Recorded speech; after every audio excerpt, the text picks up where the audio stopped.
মরার ধুলিতে যে ফাগুন আসে ওই তাহার মতো তুমি আমার কাছে কবু আসো না তো।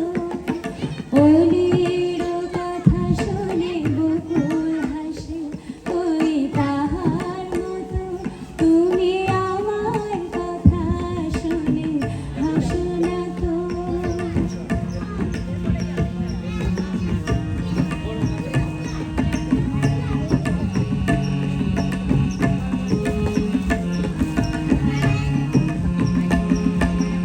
আকাশ পাড়ি অনেক দূরে যেমন করে যেমন